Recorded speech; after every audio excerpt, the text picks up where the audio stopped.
Welcome. Thanks for tuning in.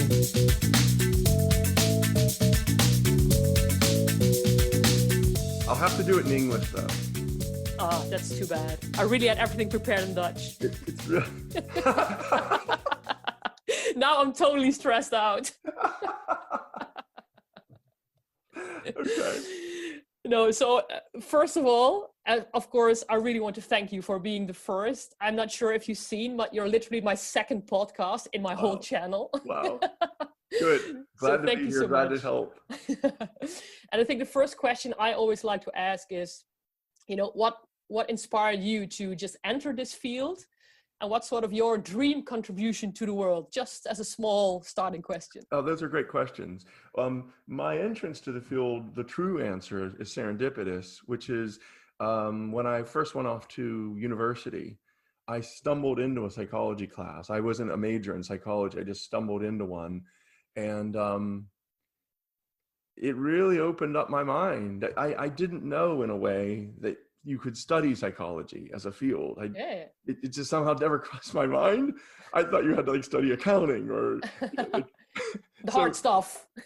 Yeah. And I don't know, it was just, that was really an opener for me. And so then I just took more and more classes. And then I think the real passion kicked in, like with you, I think, when it really dawned on me how many hours per day and then how much percentage per week is spent working, and how if you could make that better, then you're making people's lives better. And I think that for me, and I think for you, that is almost a calling. Yeah. But it wouldn't be right to say it started there. To be honest, that's something that developed over many years, and really, frankly, more like decades. Because one last thing I'd say about this is, for a long time, I felt I was working for the companies.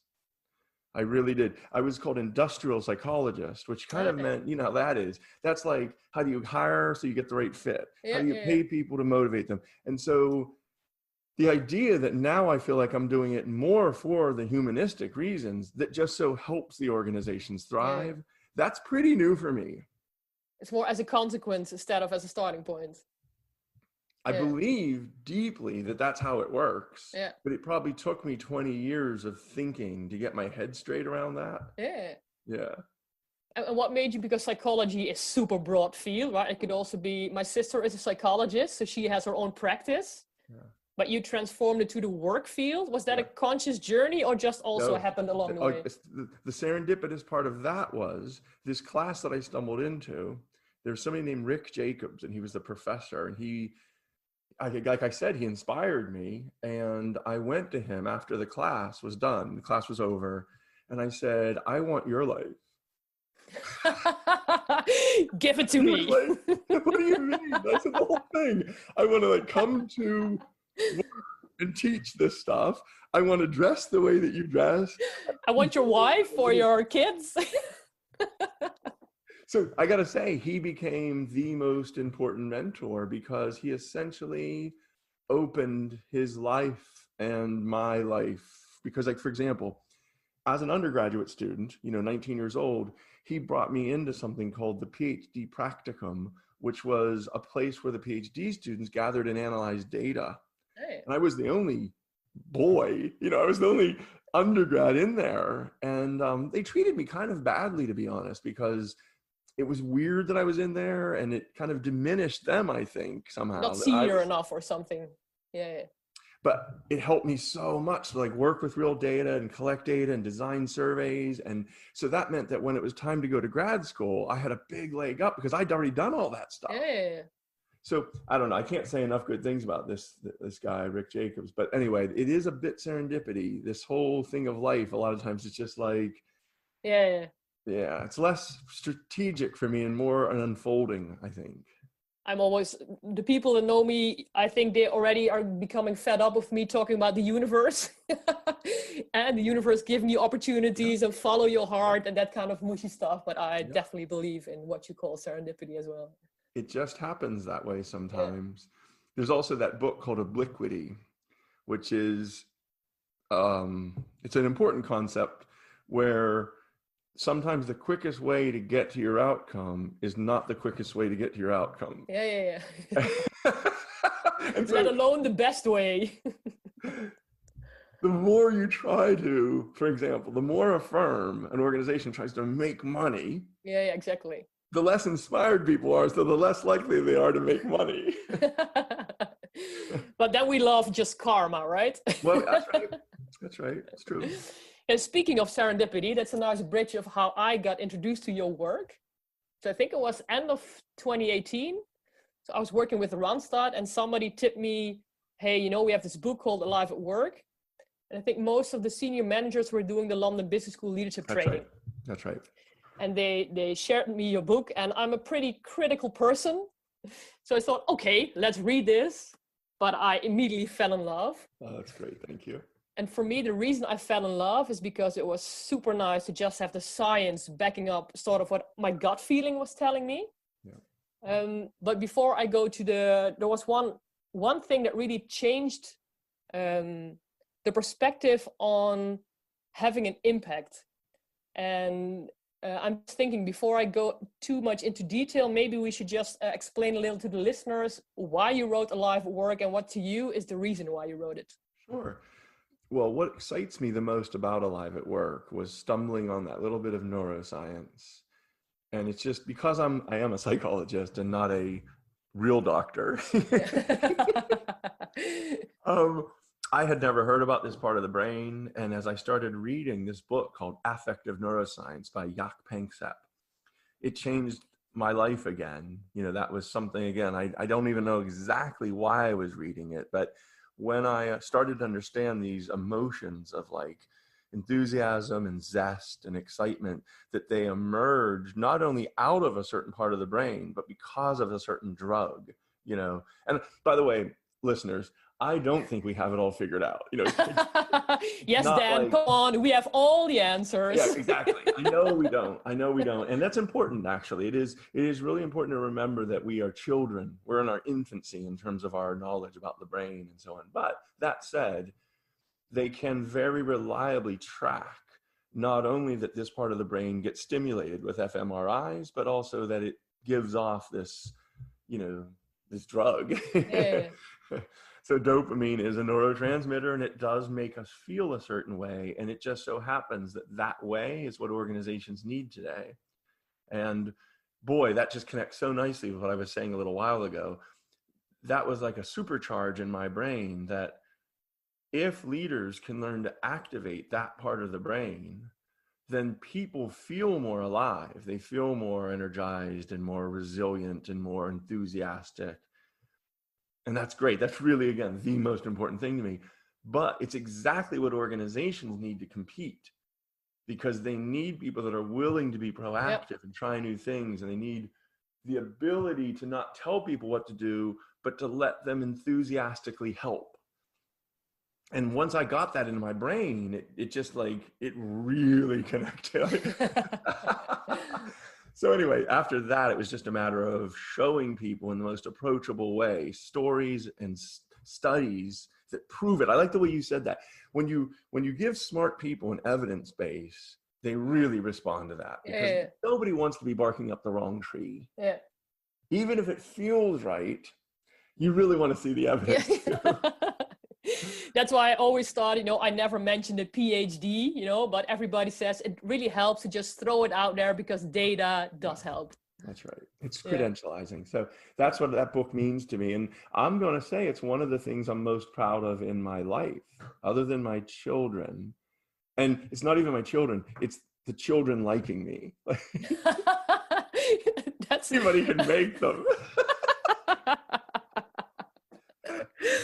Yeah, that's a nice accomplishment indeed. Yeah. So they are 13 and 17 now, and I would say that even in that stage that they like you, that's even a bigger accomplishment. That's what I'm saying. That's what I'm talking about.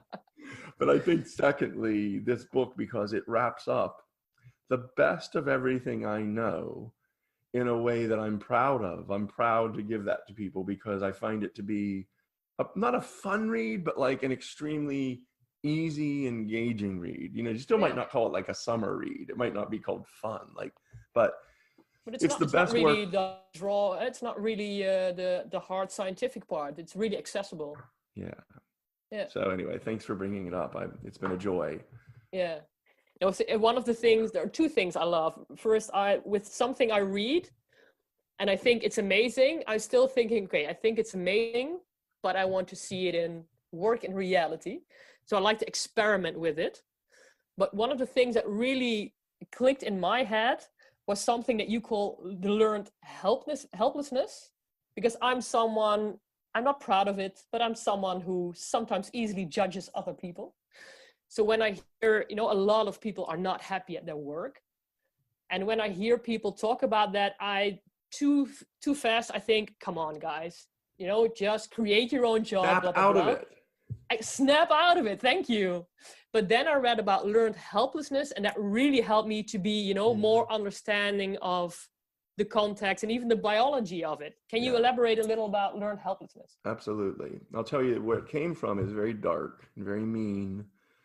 It's not nice at all. But, Martin Seligman and his research team in the psychology department, when he was working on his PhD, this is back in the University of Pennsylvania. He's still there, by the way. 40 years later, 50 years later, he's still there as a professor. But anyway, when he was a PhD student, he just started doing this work on these dogs where you'd kind of give them a pretty easy hurdle to jump over, and then you would shock them quite painfully. And they would jump over. They'd figure it out. All the dogs figured it out. But then he'd shock the other side, and they had to jump back. And he wasn't doing this like for giggles. He was doing this to learn about learning. Yeah. But then the really mean part is he would shock both sides, and the dog would jump back and forth over this hurdle and then realize this is useless. Like, no matter what it's not like cognitively they would know that. Yeah. What they would learn is that there's no way out. And then this is the worst part. They would lay down and take it. They would capitulate. Yeah. And it turns out, that was a really important finding. Nobody had really thought nobody had thought that up before. And so Martin Seligman that came up with this. And then since then, there's 30 years, 40 years of evidence that it happens to most animals, including the human animal. And some of the saddest things, it actually gives me chills, it's so sad, is when people develop a true sense of learned helplessness, life doesn't really feel like it's worth doing anymore. And they just shut off. They literally, they just apathy, get through right? it. Yeah. And that's really sad. So that's a form of depression. Yeah. And just because a new leader, okay, so now let's put it in the context of work. If you have somebody that comes out of university and they're full of ideas and energy and they think like they're smart, and then they go into a company where they're given a tiny repetitive task that they have to do it exactly that way. And then if they don't do it that way, they get punished. They get shocked, so to speak. Yeah. And then once or twice they see like, well, you don't know because you're way up there. Like, I'm actually talking to the customers and I need to do it this way if I want to be effective. So they do something that's innovative and then they get punished. Yeah. And then they're like, oh, they're 21, 22 years old. Like, I was trying to help. Okay. And then they do it one more time. They try to help again. They get another smack. And they realize like, oh no, like I just have to do this thing. Even if it's wrong, I just have to do it because it's the process. And they just shut off. They shut off this best part of their brain essentially, and they get through work 8-10 hours a day. They just they see it. I call it the commute to the weekend. Yeah. That's a nice analogy. Yeah. The work just becomes a way of getting through to Saturday. Almost Friday. Woohoo! Yeah, that's very depressing. That's depressing. Yeah. I mean, that's I know that I'm still so in tune with this because again, I have that index. I vibrate so much that like when I say things or know things are true, my hair goes up on my arms. Same. I talk about goosebumps every time. It's like how I know I'm saying is true. Yeah. At least true to me, right? That really means something to me. Yeah. It's very inspiring to me how much that bothers me. Yeah. And so in some ways that learned helplessness does help us understand as leaders how you can't just show up say you have 200 people that have been punished for 15 years. And by punished, I mean, anytime they try something that's not pre-validated and given to them as a script, they're going to get hurt. If you take people that have been treated that way for 20 years and then you come in as like the happy leader and you're like, no, try things, be agile, Come on. experiment. They're like, F you. Like, I've seen this movie. It doesn't end well. I've been kicked before. So yeah, that's what we're often trying to overcome with these big organizational transformations. Is it's not that the ideas aren't good, it's just that it demands people to wake up and be proactive, and they don't think they want that. Yeah. Even though the evidence is clear that if you can get them to do that, their lives are better and they like work more. But it could take a year, as you well know, it could take a year just to get them to start trusting and opening. To me, I think that was the sort of the holy grail, that when one of the exercises you mentioned is the best self. And as I said, right, I like to experiment with stuff before I sort of really believe it. And I had the opportunity to experiment with it in different countries even. But to me, the first time I experimented was with a team that had been also in this culture of, just tell me what to do for 5 years, to make it a little black and white. But the goosebumps to me became also because it took only 1 or 2 sessions with them to light their eyes back up. Right? So even if you have a history of, I don't know how many years of, okay, I'm being told what to do, you get them energized so fast. I mean, it has to be an authentic story. Yeah. But I think that was the amazing part, that you have a few exercises you mentioned also in the book. And if you just do this, it doesn't have to be a 10-year culture program thing. That's right.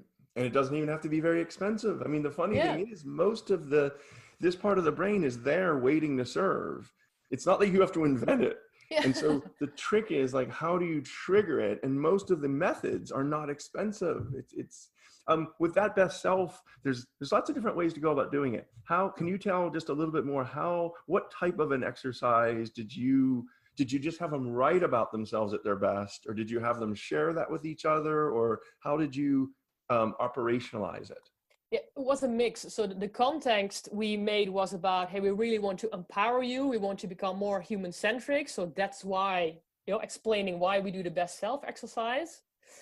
And I made it sort of fun, right? So we created the whole theme. So in this case, it was for Randstad. And the program was called Customer Delight. And we created what we've called Customer Delight Angels. Oh, yeah. And whether it's angels or just make it a fun theme. So when they walked in the room, I already had printed out posters with their picture, and you're just an aureole, just some fun angel stuff. And then I put an empty hashtag under it.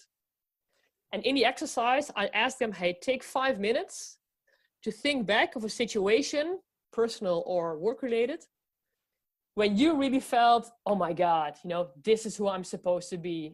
And that's still sometimes vague. So I said, just remember a time when you couldn't wait to run home, and tell your partner, and I'm getting goosebumps now again myself. And just take 5 minutes. And then let's say the group was 25 people, and then they shared it individually.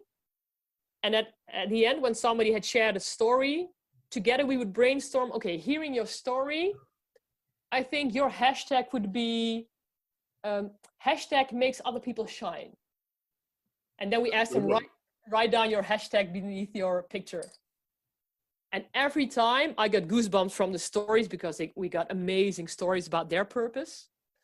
But also you can really feel the energy in the room just change completely. Yeah. How many people were in that room? In that room, it was often a group of 25 people. Yeah. So between 10 or 25, it doesn't seem to matter how big the group is. It's really exciting. It's a universal principle, I think. I think my little hashtag would be put more living into life. I think that's that seems to be the thing that is the overarching theme or drive for me. And I mean, like not only just at work, but also like in my personal life. In general. Yeah. Yeah. What would yours be? Yeah, I was thinking, if I would have to share my best self, because I think that time I had the hashtag solves complex puzzles. Yeah. But then it's missing, when Corona hit, I was thinking, what can I do, with my knowledge to bring to the world as little as possible? And I created something called the Experience Game Week. Yeah. And it had all the facets, being creative, designing something new, but mostly getting so many excited people, that were inspired, had a smile on their face, mixing knowledge and fun. Yeah. I think that whole mix is sort of the essence of what I really like to do. Yeah. What I really like about this, I know we'll move to your other questions, but just a quick response. What I really enjoy about this exercise and the way that you did it, the way that you operationalized it, is that you allowed other people to reflect back what they heard and what they're feeling. And in my own research, there appears to be a value in that, because when we just go off and cogitate and ruminate on what we think, that it's not that that's not valid, it's just that it's incomplete. And the idea of having 15, 20 people maybe who know you, that's also a very interesting piece of the puzzle, to the extent that you work together, they watch you, they've seen you at your best. So for them to listen and hear what you're saying and then reflect in what they feel is invaluable. And it also is part of owning it or believing it, because it validates it. So, we create these best self reports when the executives come in, and, those are sometimes from as many as 15 different people in your life, family, friends, colleagues and mentors. Yeah. And the idea that it objectifies it, or almost, back to data, it almost gives it a evidence base, it's evidentiary. Yeah. That's really exciting to me, actually. And I think what's interesting, so every time when I do this, in the first, let's say 2 or 3 people, everybody sort of, at the end, to think of the hashtag, is sort of waiting and looking at me to think of a hashtag. So I after the second one through, I said, I'm waiting. I said, come on, guys, you can think of a nice hashtag. And then really it starts, and it's really their energy, and it's super cool. Is it hard for you to not just give it? Like, is it hard for you to wait? Well, by now I'm 42, Dan, so I've learned a lot in my last 20 years. So it would definitely have been hard, but now I know and see the effect of, waiting and not saying it. So that absolutely makes it easy to shut up and just give them their space. Nice. Yeah. Let me just double check, because I think I had another. Sure. Oh, yeah. The other thing I really love to discuss is transformation. It's a super vague and big subject. And when I transform it a little to my context, right, customer and employee experience, there are many studies for the last 10 years that customer experience is a top priority for the CIOs. Right? 85% says, yes, this is my top 3 priority. That same decade, the percentage of CX leaders has been stable between 4 and 8%. So my puzzle, I think, is also a little your puzzle, is if, and we don't have all the answers, but there's a lot of part of the answers available.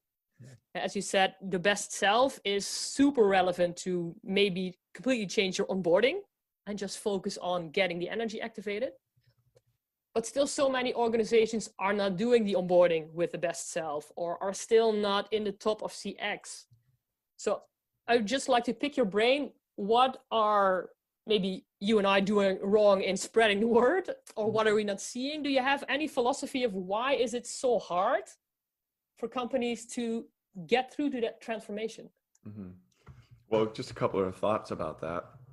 One of them is just to think about organizations in the context of big organizations, and just for us all to remember to give ourselves a little bit of a break, because when we invented them, when we invented not 20-person organizations in a small village, but 20,000 person organizations across 15 countries, that scale really came with some necessary attributes. And, one of those is to break the work into small bits.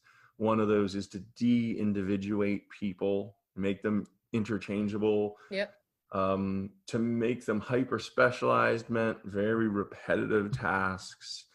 And we still, by and large, have to think of it that way. It's just that now that the world's changing so fast, that's not adaptive anymore. That we seem to have outgrown a static large organization. Yep. And yet we don't know how to let it be loose.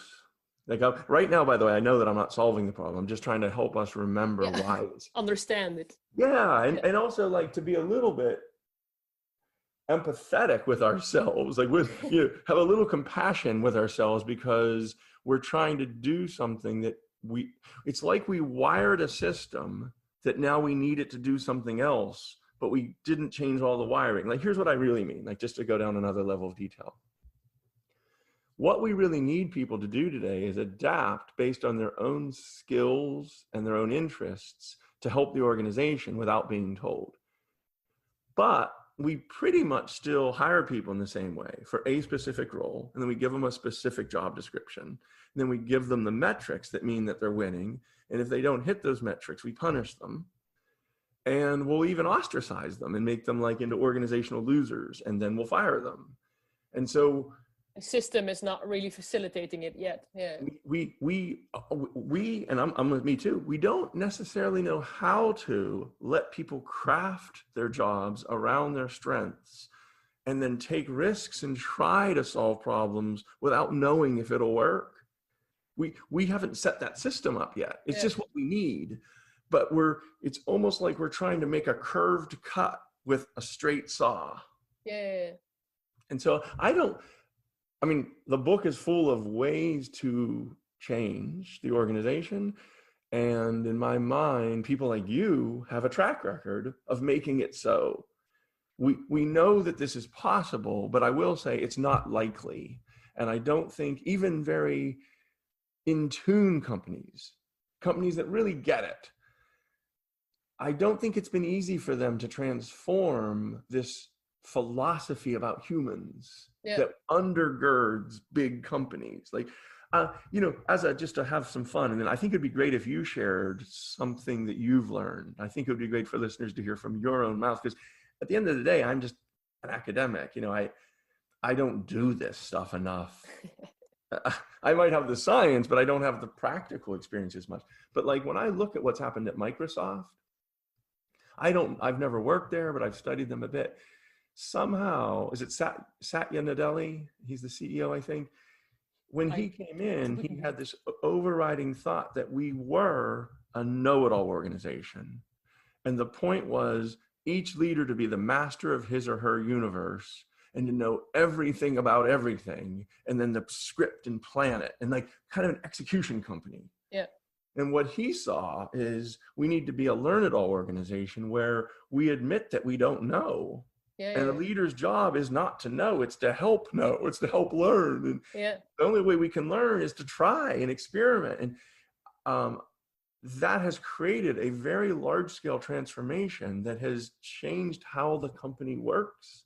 And I mean, I think the results are starting to really be strong. Yeah. It's funny, just as an aside, totally personal anecdote. Yeah, go ahead.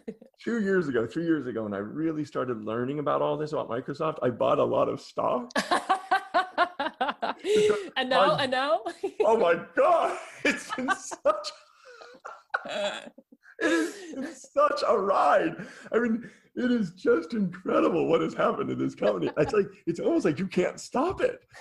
Sometimes it'll go up 3 or 4%. Sell them, Dan. Now you're on the high. Well, it is funny how I did have a hope. I mean, you never know about it. It's just stock, and you never can tell. Yeah. I have the same experiment with Bitcoins, Dan.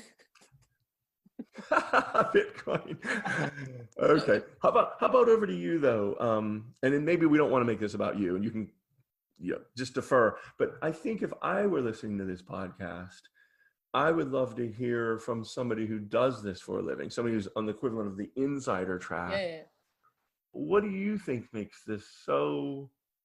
It's still very unlikely that a company will even get it, much less do it. Yeah.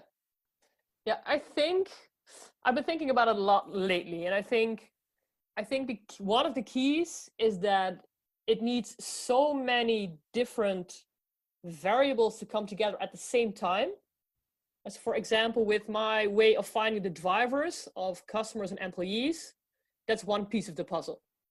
That really connects back to purpose, but hard measurable data. Then you get to the stage, okay, how am I going to energize everybody to actually do something with the results?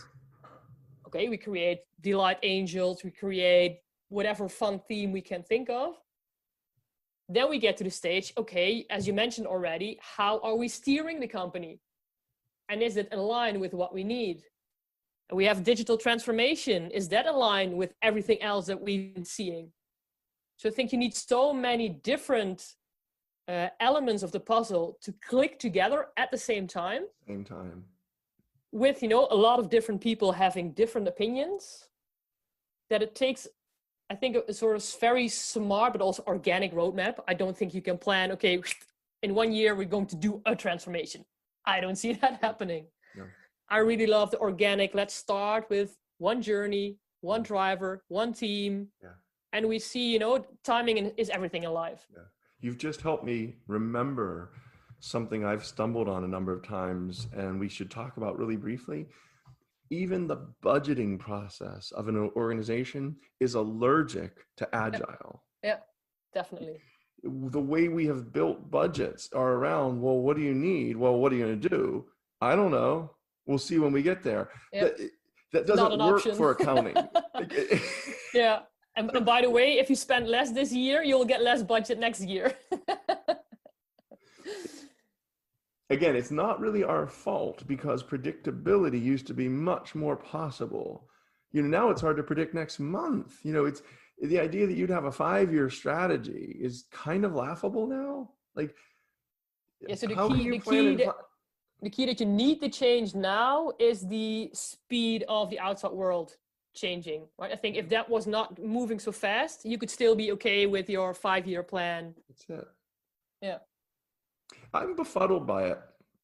I mean, I don't befuddled. That's a nice word. Can you elaborate befuddled. on what does befuddled mean? Sort of puzzled by it? I'm confused. Okay. I'm confused. That's probably just another word.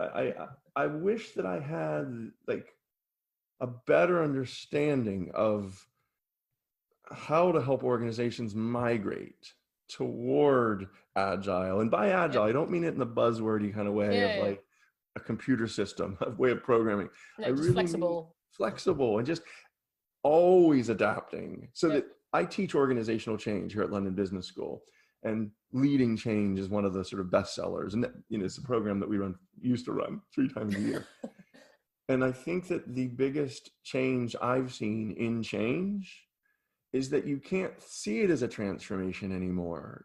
It's not a thing that you undergo and then get back to normal, or like there's just no journey. Normal. Yeah, it's more like a culture where you're constantly excited and enthusiastic about what can we do today in my job to be a little more relevant.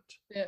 And then you get 20,000 people thinking that way. Yeah. And your organization unstrategically moves toward better solutions. And what it befuddles me is what percentage of leaders actively resist that. Yeah. Because they want the 5-year plan with a budget. They want goals that are projected. They want to pay for performance. Yeah. And that's nice. I acknowledge that would be nice. Yeah. It's just so deeply unrealistic. Yeah. And they've been super successful so far with it. So who are we to judge, right? It's true. Yeah. A lot of these people are in the 30th year of their career. And, I'm old too now. It's like when I was taught how to do change, and by the way, that's in the 90s, I was taught that. In the early 90s, I was taught this. You would think in terms of 3-year rollouts. Like literally, you would build budgets for 3 years. Now, like if you have a 3-year budget, in 2 years, you're going to have 55 changes. I think that's a great, I was thinking even maybe doing a new podcast about it. Who are the true leaders? Because more and more, I'm convinced that if we can activate the employees, they are the ones that are able to sort of push back and help transform leadership, instead of everybody saying, hey, if we don't have sponsorship from leadership, it's not going to happen. I'm not sure if I'm convinced that that's, you need somebody to sponsor and say, okay, go ahead. But I think the energy and the power from the employees is much bigger.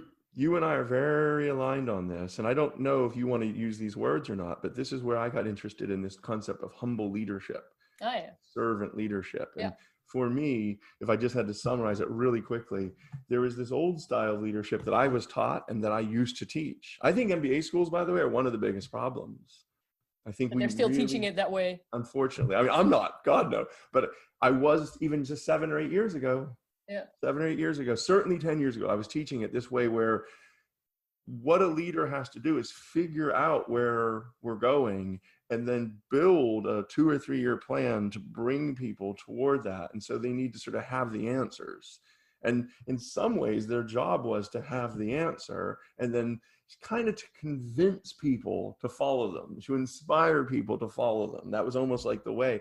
And what you're saying really resonates with me right now, where a humble leader says, I don't have all the answers, but you people are really smart. Yeah. And if I can get you to buy into the mission, if I can develop some passion for the outcome that we're trying to get to, I don't need to have the answer, but I can open up resources to help you explore how to get there. Yeah. Tell me what you guys need. I'll remove roadblocks. I'll take off bottlenecks. I've seen this work again and again and again. I'm pretty sure this works. Yeah. But many leaders, when I bring this up and try to teach this style, they're very resistant. Yeah. And you know what? Some of it is because they want the trappings of they need control, right? It's a false sense of control. They love even the physical trappings of like the big office, the nice car. Yeah. They want people bowing and just giving them the genuflection. Oh, holy one. It's like a high, and they think, by the way, they've earned that.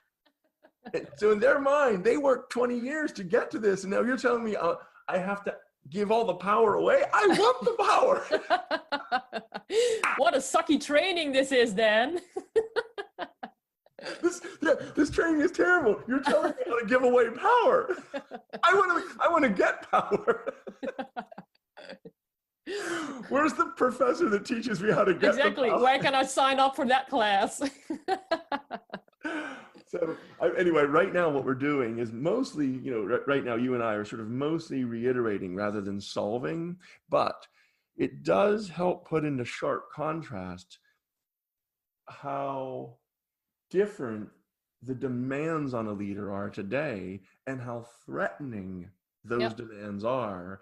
And again, for Satya Nadella to say, a learned organization means leaders don't have to know, they have to help. Yeah. That's pretty profound. Yeah. It's not just him, obviously. And again, you can talk a little bit about Randstad, because I've worked with a lot of leaders over a lot of years now, and I'm inspired by what you're able to accomplish. And I mean, as you know, my next book is going to be something like Alive at Scale. Yep. And it is about transforming whole organizations and not just collections of teams, 20 people here and 20 people there. No, how do we change 20,000 people? And part of why we want to include Randstad in so deeply is because we think that you fairly quickly have evolved. So I don't know if there's anything, I mean, it's your own podcast, so you may not want to say, but I could imagine you you could pick one thing about it that you would highlight for listeners that aren't out there doing it in the trenches. You know what I mean? If you wanted to, or not, whatever works. Yeah, I'm just thinking the one thing is always a challenge. Yes. But I think that the key is, the mix. I think it's the mix of finding from outside in what truly matters. So at the driver methodology I developed based on my PhD, in combination with everything that you are saying in your book. So how purpose-driven, get everybody energized. I think the combination of those two, I feel, is a very strong combination. Yeah, that's really nice. And that is one of my, I would say, weaknesses, because I'm not as operational. Yeah. A lot of times the ability to find those empirical drivers, I certainly know how to do it because I do research and I love it.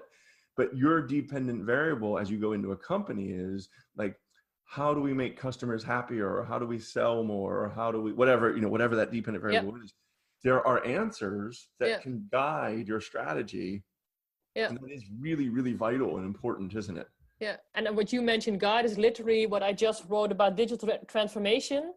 I literally said, use the drivers from your customers and employees as your compass for digital transformation. That's it. Yeah. There's one last thing that I want to talk about a little bit, and you mentioned it a couple of times, so I think you might want me to talk about it. Oh, take it away. Yeah, well, it's something around the word purpose and impact. Yeah. And what I can put it out real briefly. For me, it was a real stumbling moment for me, where I stumbled into it, I believe, a truth. And so I didn't even know this 3 to 5 years ago. And what it is when loads of companies and loads of leaders talk about mission, and when they talk about impact, and when they talk about purpose, they're often quite ephemeral. They're up at the level of like Lego saying that we build children's minds. Yeah, super abstract. Yeah, it's very abstract. And people, what I've learned, that doesn't activate this part of the brain because it's not an emotional reaction. Yeah, and that's a great, and I believe true insight. Yeah. I think maybe now you're mentioning this, maybe that's also why the best self is so powerful, because you're connecting it to your personal purpose. I'm just thinking this, I'm just realizing this now. Absolutely. And I believe strongly that most leaders are missing that insight. And so they're trying to build purpose at the level of like, Rabobank saying banking for food. Yeah. But then you have any given employee that runs, reporting on spreadsheets on Friday saying like, what does that mean to me? I don't bank for food. Like I eat, but I don't know what There's a farmer involved somewhere in my journey. So what I've really had some luck and success in is helping leaders, but also teams of people personalize the purpose. And all that really means is thinking hard about the tasks in their job and saying, who do they affect? And then, why do you do them? What does that task do? And I know that sounds so obvious, but a lot of times it's like, well, because I have to. It's a job description. It's like that narrative is what's unacceptable in today's world. Like that's not the right narrative. So if, for instance, as Dan Cable, I do a lot of like grading of tests. Yes. So then the question is, well, why do you do all that grading? It's like, well, I have to give them feedback. It's like, okay, that's not very inspiring. Yeah. Is there anything about grading? Because by the way, I don't like it. It's repetitive, it's boring, and I wish I didn't have to do it, but it is part of the job. And so the more I tell myself that narrative of, oh, I have to, the less I like it. Yeah. But if you do, just play the game and say, well, wait a minute, what's a better story that I could tell myself? It's like, well, giving people feedback is important. Like that's their effort, that's their energy. It's important to give them feedback. It's like, okay, ask the question again, like, why do you think that's important to give them feedback? And then they might say like, well, helps them get better. And then you say, well, why do you care if they get better? And they can help you change the world then. You get there. you eventually get to the point where it's like, well, if I do a really good job with this, they'll go be better leaders and change the world. But I mean, that story was not on the tip of my tongue. Yeah, of course. Yeah. And I think it's a leader's job to not give people their purpose, but to help them find it. Yeah. Anyway, for me, that wasn't something you and I discussed yet, but I actually think it is mission critical to this whole story. If you can't help people personalize the purpose, then it lives as a cognitive idea rather than an emotionally held truth for somebody. And therefore, you're not triggering that part of the brain, which you have to do if you want excitement, enthusiasm, commitment, Yeah. Anyway, I think you're very good at doing that. I actually think thank you, Dan. Thank you, Dan. I'm just a little conscious of time. Sure. So maybe as a wrap up, one final question. If there would be one thing that you would really love our listeners to click, having heard the story today, what was the one thing that you would share with them? I'm going to put together two things, but it's still going to kind of sound like one. Sure, go ahead, be I creative. have to. The first thing is very obvious, but just to remember that human life is something that can be a heaven or a hell, depending on what emotions you activate. And then the second thing, which is very connected though, is if you want the organization to thrive, then the people have to thrive. So they're very connected ideas. And neither of those are common in my experience. I still feel, I know we started on this in the 90s with the whole, put the employee first. But I still think that most leaders and most organizations start with the assumption that you come up with goals and you give people frameworks and those turn into job descriptions and then you evaluate them. Yeah.